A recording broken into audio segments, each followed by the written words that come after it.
I know that sometimes we are down about what's happening politically, and it seems like it's up and down and so on.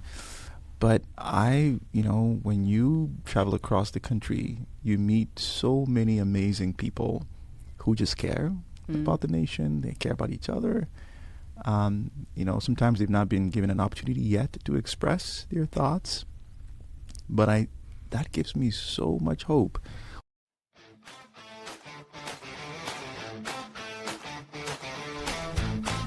All right. I'm Laura Forcum, president of the Independent Center and a former marketing professor. I'm Lauren Hall, professor of political science and author of the Substack, The Radical Moderate's Guide to Life. This is We Made This Political, a podcast about making politics more about flourishing and less about power. We talk about living together in families, communities, and as citizens, drawing from our backgrounds in psychology and political science, and as parents.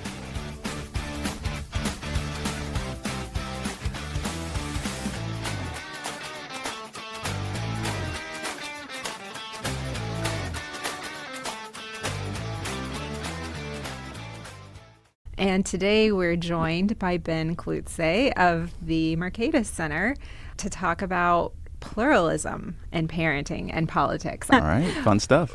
Ben, would you tell us a little bit about your background before we get started? Sure. Well, as you said, I'm with the Mercatus Center. I'm currently the executive director of the Mercatus Center. But before this current role, I ran our program on pluralism and civil exchange, and the program sought to understand how we can coexist and live together amidst deep divides and differences. I've been interested in this topic for a while, and I can get into why and how it all came together. But this is who I am. Yeah, I would love to know how you got interested in that idea in the first place. When was the first time you heard the idea of pluralism? Great question. So this work on pluralism is something that was an intersection between my personal background, personal story, and professional opportunity, if you will. I grew up, born and raised in Ghana, West Africa, and I traveled to Europe for the very, very first time when I was 11 years old. And we went to a place called Emden, northern part of Germany, very close to the Dutch-German border. And the very first day we got there, myself and my three siblings, we were so excited. The house in which we lived across the street from there was a wonderful playground where these kids were, just jumping up and down and screaming and just excited. And as kids, we thought that, hey, it just makes sense to join the fun, right? There's all this fun going on. And so, my siblings and I get our shoes on and we ran outside. And just about 6 feet to the edge of the playground, the kids stop. They stop, laughing and jumping around, and they start screaming and yelling, and they're crying, and they're pointing at us, and they're yelling the N-word over and over and over again. And it was very shocking to us. We had never experienced anything like that before. And it was the most unwelcoming experience we'd ever had. So I was really curious at that age, why? Why did they stop? What is wrong with us? And why couldn't we all play together? Fast forward a few years later, I come to the United States as a college student. My introduction to America was Appleton, Wisconsin. And I wasn't sure what to expect, but I find that Appletonians, if I can call them that, were incredibly welcoming. And I lived in a wonderful bubble for 4 years in Appleton, Wisconsin. And I had a wonderful time. It was so wonderful that I remember getting really emotional when I was graduating from college because I felt like I was leaving this amazing family. So I've, contrasting those two experiences, always thinking about, why I had that experience in Emden, Germany, and why I had that experience in Appleton, Wisconsin. Now, I know that it's not the same for everyone, in different places, right? America is such a vast and huge place that People experience different things. Some places will be more welcoming than others. But that question still nagged me until I think during 2020, we had COVID, we had all these things going on. We at Mercatus started to think about polarization and, the extent to which Americans are polarized.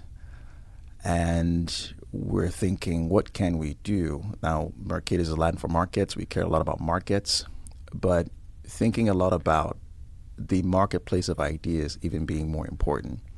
And the extent to which that the marketplace of ideas had been oriented towards conflict and discord, we were thinking about how can we reorient it towards civility, civil discourse, pluralism. And so, I was tasked with pulling something together on that. And that's when I started learning about pluralism. The term kept coming up as I was thinking about civility, civil discourse. And then I'd say the one person who's taught me the most about pluralism is John Inazu. He's at the University of Washington, St. Louis. He's a political theorist and a lawyer. He wrote the book called Confident Pluralism, and he recently wrote a book called Learning to Disagree. So I learned a lot about pluralism from John, and it's been something that I've been thinking and working on for a while now. So I'm curious if you have academic training that sort of prepared you for that work, or if not, what is the academic training that somebody needs if they're interested in working in this space? Wow. I'd say what you need is just curiosity. Okay. I started with John Inazu, but I think I've spoken and learned from about 60 or so professors and public intellectuals, and I've had them all on a podcast that I had called Pluralist Points. It used to be called Conversations on Liberalism. But everyone from, historians, sociologists, philosophers, political scientists, economists. I spoke with, Alan Charles Kors, historian, Ilana Redstone, sociologist, Pete Batke, economist, John Inazu, political scientist, and just reading all of their books, all of their stuff, and learning as much as I can. I think that's really just how you do it. And just like an academic is doing a lit review on pluralism, I had the good fortune of actually reading their books and spending some time, interviewing them and talking to them. And whenever I'm confused about something, I can reach out to any of them and ask them. Robert Talese, he's a great philosopher at Vanderbilt University, extremely thoughtful. He wrote a book called Overdoing Democracy, Sustaining Democracy, and Civic Solitude. It's a trio. It's really wonderful. So yeah, just really being curious and learning as much as one can from people who have written on this stuff and are talking about this stuff. So you and we met, I don't know, it was a couple of years ago, but we also met up again at the Pluralism Summit this, whenever that was, September. Yeah. One of the things I loved about that group was how many practitioners were out there. So, I'm sort of theoretical. I think about this stuff from like a kind of distance. But it was so incredible to talk with and then eventually do some collaboration, really minimal collaboration, but at least some thinking with some of the people who are doing this work on the ground. And I think, and I don't know if you have anything to add to this, but I think that what gives me a lot of hope is the sort of bottom-up movements that are happening right now. And so you have like Urban Rural Action, and you have Liz Joyner's work, and you have all these other people who are doing really incredible local, really like hyper-local focused work on making their own area, their own space of the world better, right? Yeah. Being more curious about the people they live with and work with. And so that to me, I think was, again, like coming at it from an academic perspective, I have so much respect, and I'm also like a little in awe of the people who are doing that kind of work. Yeah, it's really been cool to see. I think this might be a uniquely American thing with like nonprofits and volunteerism, and it's still alive, it exists, and people are just putting their shoulders to the wheel and working hard. When we pulled together the pluralism program, one side of it was, bringing scholars and researchers together and writing and thinking about these issues. The other side of it was, how do we actually practice this, right? So we had the Pluralist Lab, bringing students from across different parts of the country together and having conversations on difficult topics. We were fortunate to be featured in a movie called Undivide Us. It's a great movie. Yeah, and thanks. And it's really just, how do we practice this? How do we engage with people who are very different from who we are? And that's the only way we can learn about pluralism, because I think we are discovering that we're spending less time with people who are different and more time with people who think exactly the same as we do.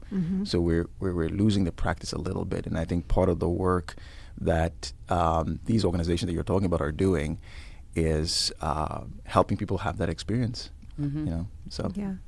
How do you get people to have that experience? Because I'm noticing it in my life too, where people are so busy. It's so hard to get a play date together, right? And so when your kid can have one play date in a week, right? I think the tendency is for them even to pick the person they like most, who's going to be the person most like them, right? And I think we're all sort of planning our social lives with like the few people that we're most like, when what we need to do is bump into people that we have nothing in common with, but we see we can get along with. So how do we make that happen?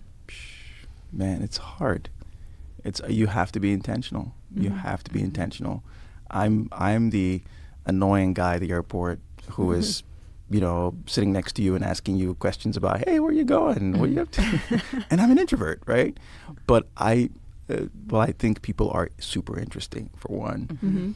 And when you do that, you actually model that. I mean, for your kids, I do that when I'm getting like food at like McDonald's or whatever, and my son is like, Dad, how do you do that, right? Because I use the person's name, right? They've got the name tag, I'm using their names, and I'm asking them, how's your day, blah blah, and I get them to smile, and they're thrilled that someone took the time to just use their name and ask them about their day. And he's intrigued by that, right? And my hope is that he'll practice it, and I think we have to be intentional. We have to model it, and see how it goes.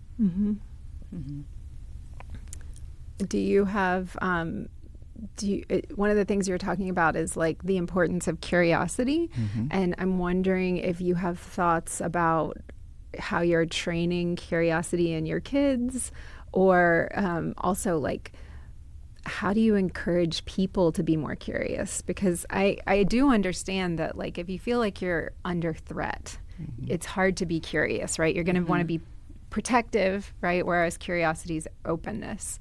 So how do you cultivate that? Man, it's hard, right? For my kids, there's no such thing as a dumb question, and there is no wrong time to ask a question. My son the other day woke up 10 p.m. and I was doing some work downstairs, and he came down, Dad, can I talk to you? I was like, absolutely, have a seat. Well, you should be in bed by now. But yeah, what's bothering you, right?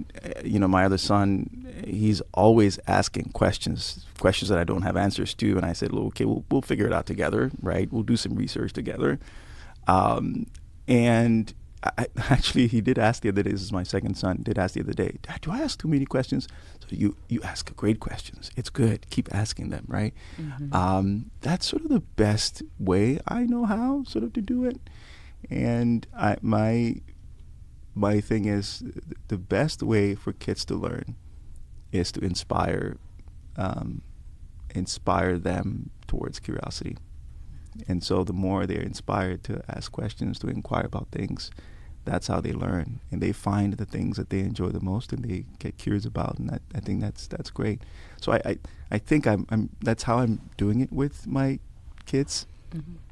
Across the board, it's hard. I mean, when we do our Pluralist Labs, curiosity is one of the principles that we encourage people to foster. It's three things: it's respect, authenticity, and curiosity.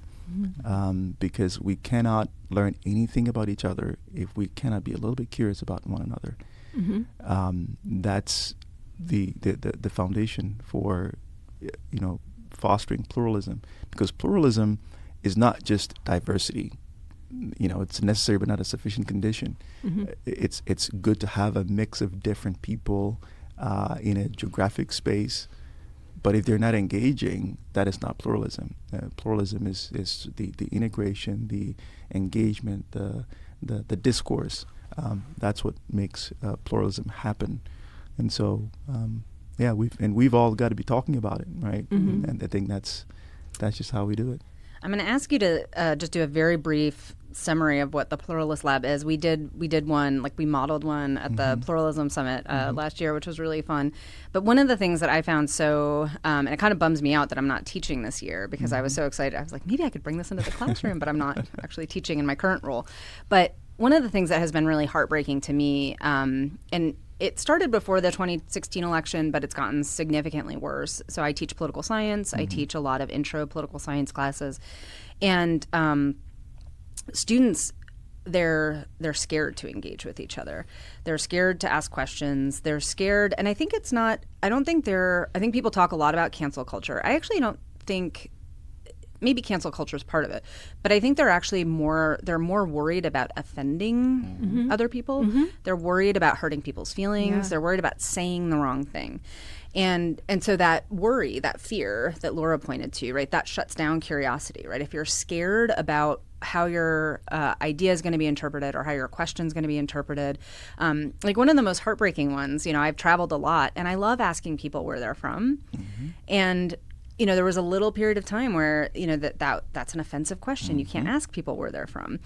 And I was like, but there's ways to ask it that I think demonstrate genuine curiosity and not in the well, where are you from kind of thing. But it seemed to me that we're shaming people for a genuine curiosity. And many of the people that I do hear asking that question, and a lot of them are Americans on planes or whatever, Americans love asking strangers stuff when we're using public transit. But it makes me sad that there is now a fear about asking people questions, where they're from, what are they, So anyway, that to me as a professor and as a political scientist, I watched this happen in my classroom over, almost a decade. And it is a habit. It's a practice that you have to practice or it will die. Yeah. And so polarization, I think, comes from not just sort of the political messaging that we're getting, but also just a deep discomfort with engaging with other people curiously. And that is what I'm puzzling through in both my professional writing and the more popular writing, but trying to figure out how to sort of undo that. But could you explain? I loved the framework of the Pluralist Lab was so neat. If you can explain that quick. Yeah. So it's a range of things. You can do it sort of a day long, or you can do it half day. But the point of it is to bring people who have very different viewpoints together to have conversations. And, like I said, we start out by saying, we'll talk about the principles. But before that, the rules are that you put your cell phones away, you put all the devices away, and you actually engage in conversation, right? You look at each other, you use their names, because that's how you humanize each other, when you use their names, right?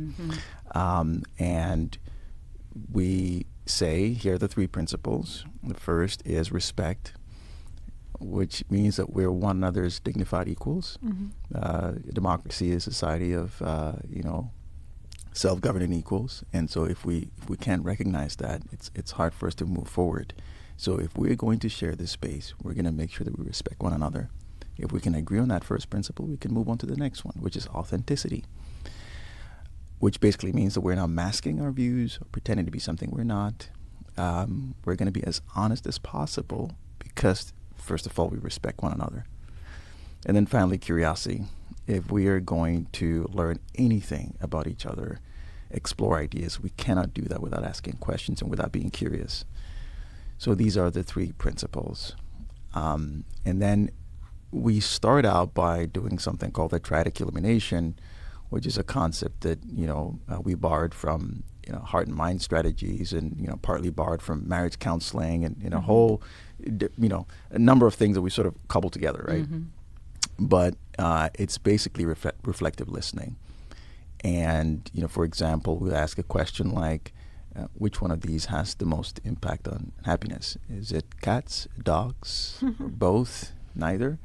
And so we use petals to describe, our thoughts. So if you're a dog person, you go with the orange petal. If you're a cat person, it's the purple petal. And if you're in between, it's rose or pink.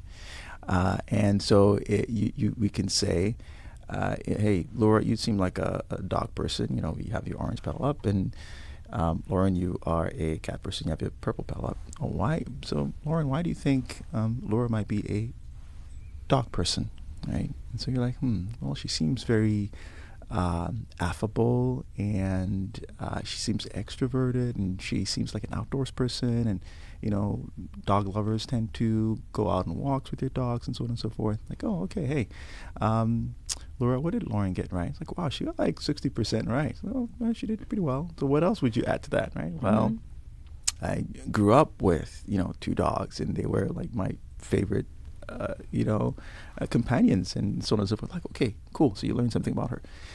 And then you say, Laura, why do you think that Lauren might be a cat person? Well, she seems a bit, introverted, and, she, seems very, very low maintenance, and, she seems quiet, and cats seem that way, and yada, yada, yada. And like, hey, what did she get right? Like, well, she got like 70% right? And then you add to like, okay, well, this is... So we keep doing that, and then the person who's like in the middle or on both sides, like, haven't heard both sides. What do you think? Well, I'm actually allergic to both cats and dogs. And it's like, wow, that's really interesting perspective that we didn't have before, but now we know. But we just keep going, and we're asking questions about what have we missed in this conversation, what have we not thought of, is there some research that informs this thing, or that kind of thing, and we apply the same approach to, the Second Amendment, to immigration, education, and all of these issues. And before you realize, you've covered a lot of ground in a non-threatening way. It's not say, hey, defend your position about abortion, or defend your position about pro-life, or whatever. You are trying to put yourself in the other person's shoes, why they might think X, Y, or Z. And I think a lot of what we're not doing these days is not being able to empathize, even though we disagree, right? I'm a huge fan of this book, I Never Thought of It That Way, by Monica Guzman. And that book is really wonderful, because she says you want to get to a place in a conversation where you say, oh, I never thought of it that way. Not because you agree with them, but you've learned how the other person is connecting the dots, right? And I think it's really, really helpful to do that. And Monica is a great example of someone who is a practicing pluralistic person, right? I mean, she wrote the book in the aftermath of the 2016 election, when her, she's a very, very progressive person who lives in Seattle, and her county, 73% of them voted for Hillary Clinton, and she was surprised the entire country went the opposite direction. She's a Mexican immigrant. Her parents are Mexican immigrants who are very hardcore Trump supporters, right? So she's trying to kind of navigate all of this stuff. So after 2016 happens, she takes a busload of her friends to a different part of the country that was sort of the mirror opposite, right? And it's a part of Oregon where 73% of those folks voted for Donald Trump. They spend the entire day there, and they have really, really meaningful, great conversations. There was an older gentleman there. Now, keep in mind that place was sort of a rural part of the United States, where they have to go to the urban areas, to whether you're selling your milk or selling your eggs, or whatever it is that you have to do, you got to go out there and get some services done over there. But those in the urban areas never have to go to the rural parts of the country, right? Oh, yeah. And so the older gentleman said, thank you for visiting. For the very first time, I feel seen. For the very first time, I feel seen. And I think that's a lot of what we're missing, that we're not able to see the other person in, who might have a different viewpoint, different political affiliation, or what have you. And so what we're trying to do with the Pluralist Labs is sort of how do you foster a little bit of empathy for each other, because you can have such meaningful conversations when you do that.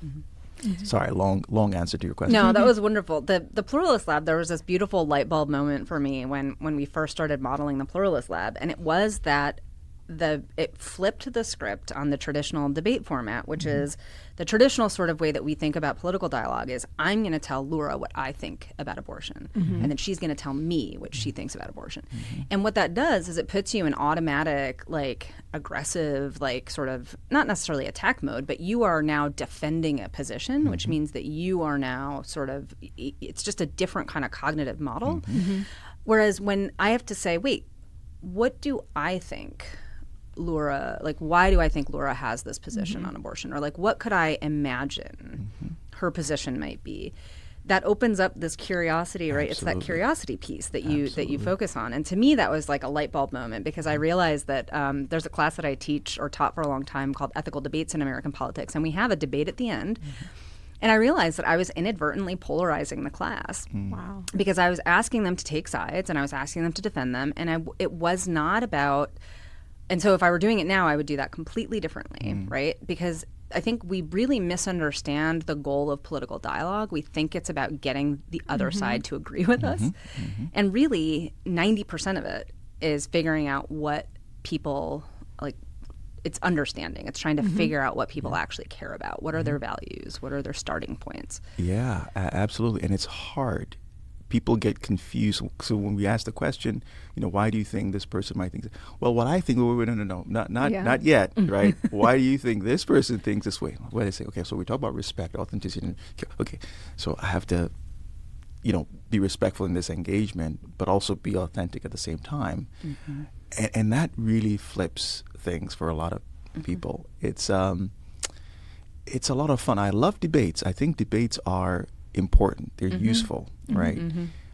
But they're not always helpful when we're trying to foster pluralism, because debates are about, I want to win, right? Interestingly, it turns out that there are certain debates work more for some people politically versus others. Like conservatives, prefer debate formats and engagement. That's, versus Democrats, and that's okay. But I think you can always incorporate a little bit of, something like, a pluralist lab or some kind of a civil discourse format, just to help people think more robustly about how to approach things with curiosity and how to empathize. So, It's interesting because I think, debates, I think of a lot of human behavior sort of sorts into things that are competitive and things that are cooperative, right? And so debate is entirely this competitive space, right? Like only one person can win. It's black and white, like you either won or you lost, you're right or you're wrong. And you're right, it has a role in some places, and sometimes it's not very helpful. The interesting thing I think about the triadic illumination approach is that it is cooperative, but it's also cooperative in a kind of unexpected way, because it's saying our aim is not that we all agree, our aim is that we understand each other. And I think that we need both of those flavors of cooperation, because that's where I think we actually create new things, is when we're in this cooperative mode. And competitive modes, it's a different type of creation that happens there.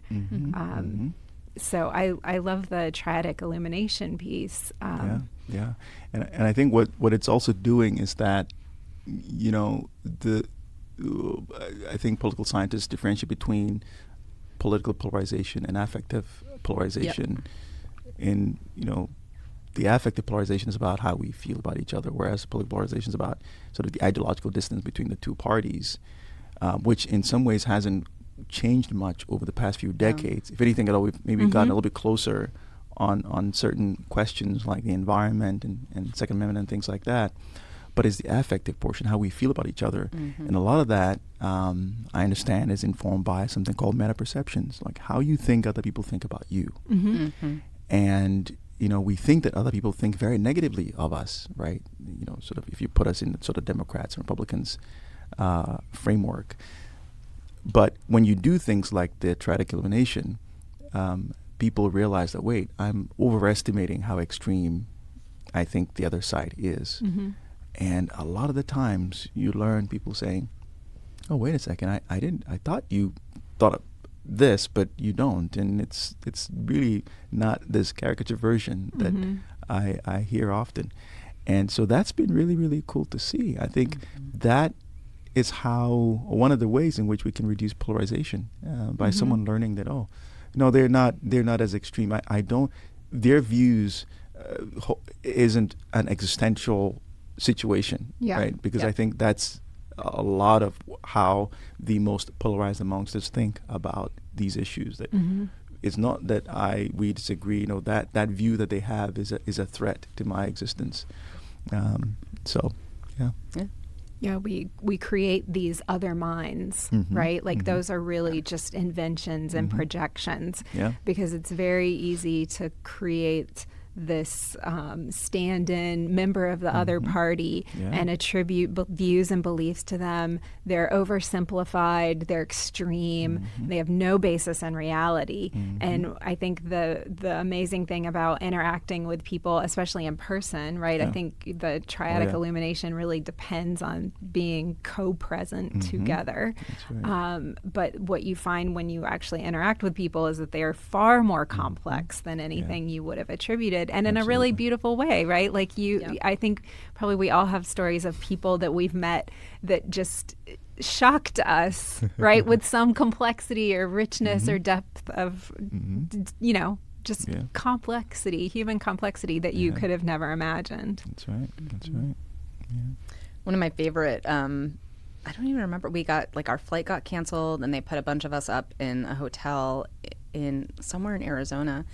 And I remember just hanging out in the pool with this woman from, like, deep, deep rural Texas who was just telling me about how she would have to trap and slaughter wild hogs on her property, like out in Texas. And it was, this person who I would never, ever have met in any professional capacity, any, like, geographically, we were as far split as we could possibly have.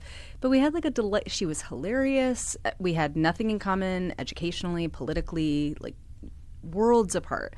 But we had such a hilarious time in the pool, just, like, swapping stories. And it was just a funny, those kinds of situations. I think it's harder to do now because I think we are more siloed. We are also more worried about people who are different from us. And so I think that affective polarization's really kicked in. But there are those, like, funny moments where you do have this, like, connection with this person who, I mean, we wouldn't be best friends. We wouldn't be, but it was just a really interesting moment of connection where I was like, she is much more complex than I would have expected. And she has this, like, really fascinating, very funny view of the world. Yeah. Yeah. How has the pluralism work that you've done, do you feel like it's changed you have 4 kids. Mm-hmm. Do you feel like it's changed your approach to parenting, how you think about parenting, how you parent at all? Perhaps. I'm also a very accommodating person, right? And so with my kids, I'm always helping them to think about how to accommodate each other. Mm-hmm. And I have a range of kids, right? A teenager to a toddler, and I'm always saying, hey, be kind, and I'm big on virtues, especially Christian virtues, and they've all sort of memorized the 9, things in the fruit of the Spirit, right? It's love, joy, peace, patience, gentleness, self-control, all these things. And so oftentimes, I'm using that, right? And so how are you practicing self-control? How are you practicing humility? How are you practicing kindness? And oftentimes they'll say, Dad, I struggled with this thing today because it's not perfection, right? You keep trying, and that's how it goes. I think a lot of what we are experiencing is about how to also manage and master virtues. I think of the kids who are across college campuses who are protesting. I think of them as kids who care a lot about virtues, right? But they are focused on justice, right, as the primary predominant virtue. And then there are kids who are maybe opposed to that and angry about certain things. Maybe they're maximizing on the virtue of patriotism, let's say. But I think that a society doesn't thrive on a singular kind of a virtue, right? You have to balance justice with temperance and prudence and courage, and you have to balance patriotism with kindness and openness and all these other things. And I think that our work really is to help those who come after us in terms of the next generation, to help to be able to figure out how to balance these virtues. They kind of work together. And I think it's really all by practice and daily reflecting on these things. I just had a wonderful conversation with Jeff Rose, and he wrote a book called The Pursuit of Happiness. And it's really about, the classical virtues, right? Temperance, prudence, courage, and justice, and how the American founders cared a lot deeply about virtues, right? And the pursuit of happiness is about how to master these virtues, and that's where happiness comes from. It's not. It's really interesting, and they took pains to really develop this. I mean, Ben Franklin and others would, like on a daily basis, will look at where they were on courage, where they were on humility, and you'd grade himself. He has a great spreadsheet. Exactly. Wow. Exactly, and obviously they were not perfect, at all, and they failed consistently. But I think the idea was that you have to have a society that cares or is striving towards these virtues, and that's how a democracy really thrives, right? Because I think when you think about virtues in this way, then you can accommodate each other. You can figure out how to interact with people of different backgrounds and perspectives, right? So yeah. What was the question? Well, I think it actually points to I've been thinking about this a lot, the importance of sort of pluralism across the board, right? So as sort of a federalist, I think a lot about pluralism in terms of governance, federal, state, local, as well as informal governance structures. So you actually want a pluralistic sort of governance space. But I think it's really interesting that you also, so in addition to people with sort of pluralistic views, which I think we just have to take that as given, right? I mean, that's the message of Fed 10, right? Like, you can't get rid of faction because it's just, we all have different interests and goals and values.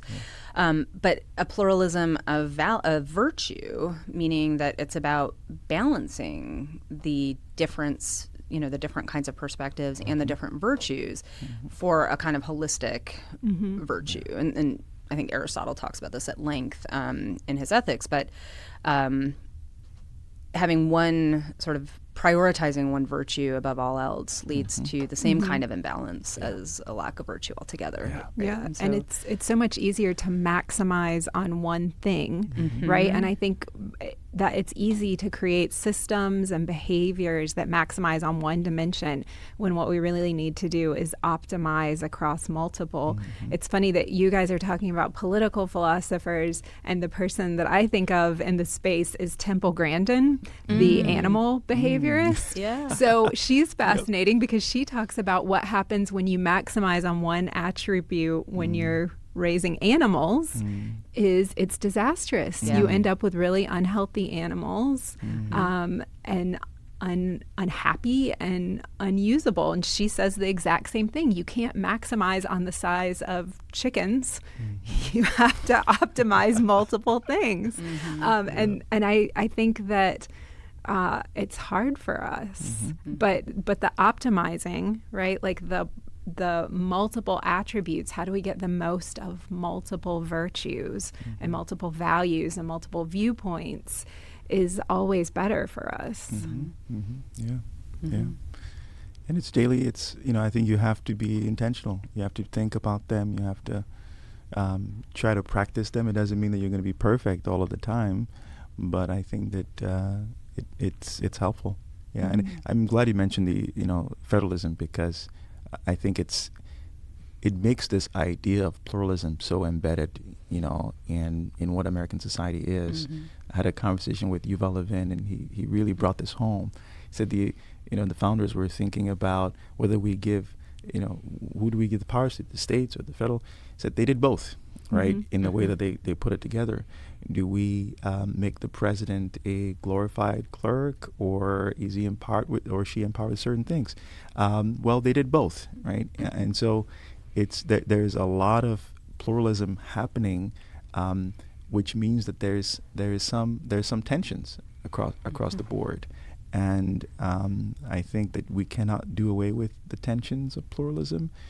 John Inazu says that there are two important features about pluralism. The first is inclusion, the idea that as we become more and more morally enlightened, we begin to include more people who have been marginalized in our society. And I think that's really, really important. But the other part of pluralism is dissent, in that we have to create spaces and opportunities for people to dissent, to disagree, to challenge orthodoxies, to have the freedom of assembly and association, to form their own groups and so on. And you need both, but oftentimes these two things will be in tension. And a democratic society that is sustained over a long period of time is one that is able to sustain this tension over a long period of time. So the tensions are inevitable, but it's how we manage them that matters. Yeah.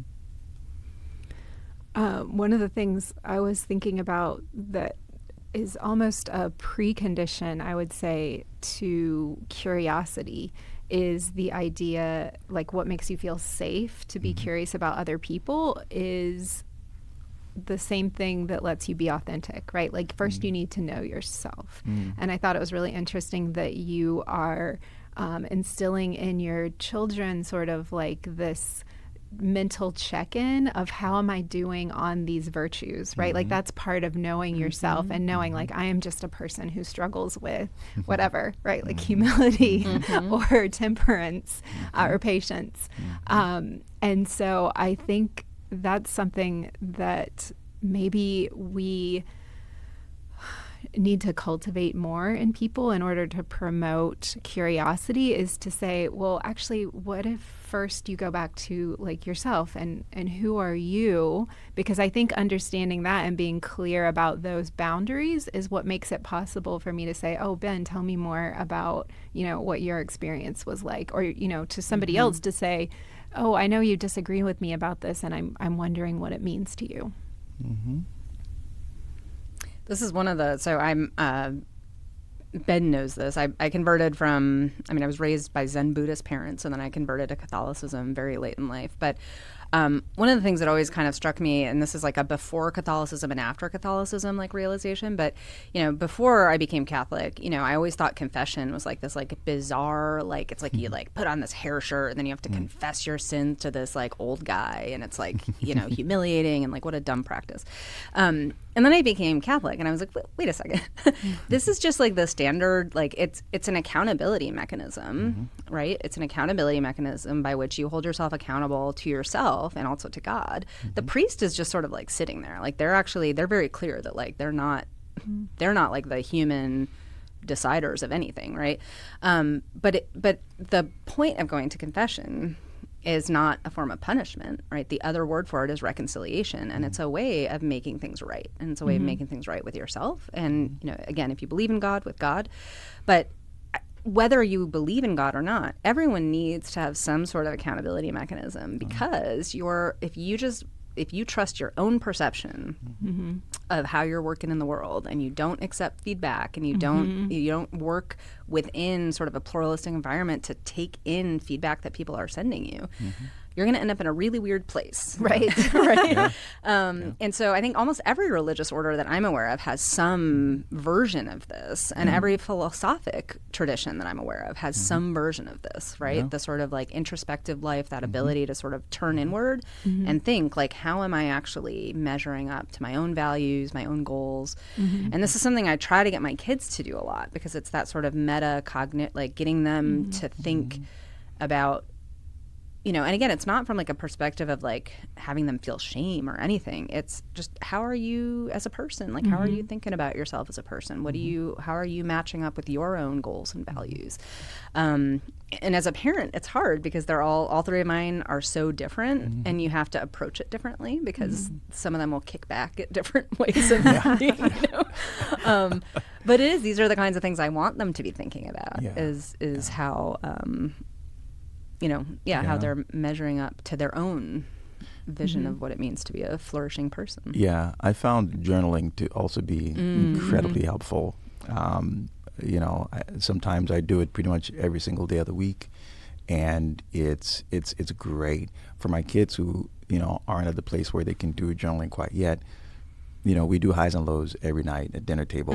I like that. So what are your highs? What are your lows? And sometimes it's just lows. Like, okay, what happened? Just the highs. Okay, good. Sometimes it's nothing. Okay. I don't do the general question like, how was your day? Because I know, fine, but what's the funniest thing that happened today, right? What's the, who was messing up in class today, right? Was it you? And then you get a lot out of them as a result. But my goal is to get them to share as much as possible, right? And so we can kind of keep track of what's happening with them internally. But I found like highs and lows is a great way to get them, talking, get them reflecting, and kind of help them think through and work through their own, challenges. And it's been interesting to see. We used to do something similar. I need to get back into it, but I would ask, and it's sort of an easy form of prayer for when my kids were much littler. But I would ask them, like, what are you grateful for? And what would you like help with? And so the help with could be, sometimes you'd get really funny ones like, I need help with not biting my sister. Please ask for more help. Like, please let's get more help on that. But you develop this habit of them being able to assess, right? Like, there's this thing that happened that was wonderful that I'm grateful for, and then things that were not that hot. But you can adjust, you can assess, you can, I like the having both. Yeah. Yeah, it seems like what relationships do, whether it's as a child or like with friendships or like romantic relationships, is help us see something from another person's perspective. And so is the triadic illumination, right? Like cultivating that skill of like, what do my actions look like from somebody else's point of view, I think is essential, because you're right. Like, if you don't have feedback as to how your behavior looks to other people, then you are untethered from reality. And I think what happens when you have deep relationships with people is that you start to understand that your behaviors don't land the way you necessarily expect them to. And you mentally internalize, like, this is how Lauren experiences me as a co-host, right? Like, this is how Ben experiences me as a colleague. And I think that that's invaluable for us. It's a form of perspective taking, actually. And there's all kind of benefits that come from perspective taking that are really surprising and good for us.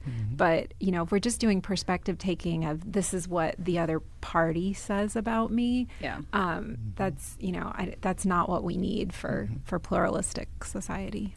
Well, and you and I were talking about it the other day, but, I think the mechanism by which power corrupts is often that people become afraid to give you feedback.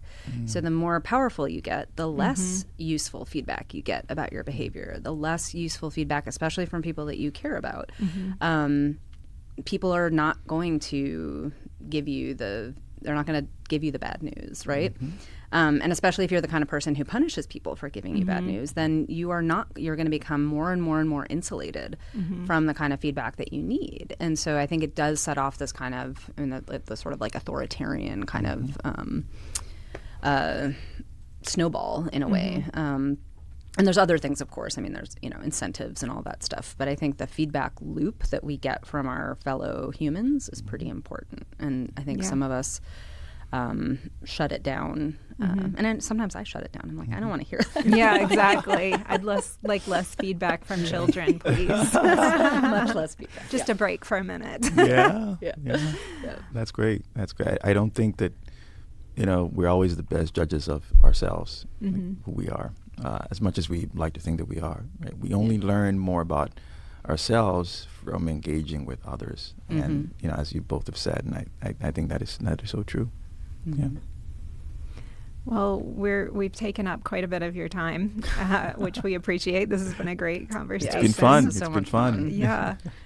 Do you want to wrap up with like a final thought about pluralism, or Well, one thing we've been asking each other is what are you feeling sort of optimistic and hopeful about this week? So it could be pluralism related. It could just be something else, but sort of thinking about.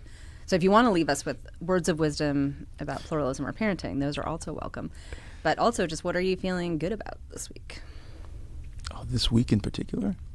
It doesn't have to be this week. I mean, I'm generally optimistic about the American people. I know that sometimes we are down about what's happening politically, and it seems like it's up and down and so on. But when you travel across the country, you meet so many amazing people who just care about the nation. They care about each other. Sometimes they've not been given an opportunity yet to express their thoughts. But that gives me so much hope. When the movie Undivide Us came out, I traveled everywhere from Roanoke, Virginia to Fargo, North Dakota, and hosted all kinds of conversations and screenings, and just the number of Americans who care about all of this. It's been great to see. So that gives me so much hope. I learned a lot from Joshua Chernis's book, Liberalism in Dark Times. And, he says that we have a challenge in a democratic society. We have a challenge called the liberal predicament, that when we see a liberalism happening, whether from the left or from the right, and it's a kind of ruthlessness that we see, we are often tempted to respond in kind. And he says that we have to check ourselves, and that we need something called tempered liberalism. That is a kind of ethos that we cultivate to be more thoughtful, more prudent, more balanced, not less courageous, absolutely all of the time, but we are recognizing the kinds of things that are important in a civil society. And so, and he says the way that we can learn these things is to build a pedagogy of exemplars, right? And so in the book he highlights people like, Isaiah Berlin and Max Weber and all others who have exemplified the kind of tempered liberalism that he's talking about at various points in history when we had worse times than we're experiencing now. I think, none of us would want to be in a different historical moment, right? Because we think this moment in history is better, whether we're talking about health, technology, and all these things, right? So I think we're living in good times, but we're still grappling with challenges related to pluralism. And we look at the examples of people who have, survived more difficult times. I think they're instructive in helping us think about how we might, move forward. And so two things I'm hopeful about Americans and their ability to sort of to thrive and to push forward and to continue to form a more perfect union. And also that we have examples of people in our past who have lived through difficult times, and we can look to them and learn from their experiences and how they still cultivated the ethos of pluralism. So we're on a good path, I think. Oh, that's beautiful. That's very optimistic. I share your optimism. Well, thank you. Well, thank you so much for joining us today. Thanks for having me. We will, Thank you. we'll hope to have you on again soon, but this was really wonderful. Thanks, Ben. Well, thank you. It's been a pleasure. Thanks. You've been listening to We Made This Political with Laura Forcum and Lauren Hall. You can find us on Substack, Instagram, or LinkedIn. The podcast Substack is We Made This Political. Laura's Substack is How to Human, and Lauren's Substack is The Radical Moderate's Guide to Life. Subscribe and share if you like what you hear, and please also rate and review on your favorite podcast platform. That really, really helps other people find our work and means a lot to us, too. Thanks for listening.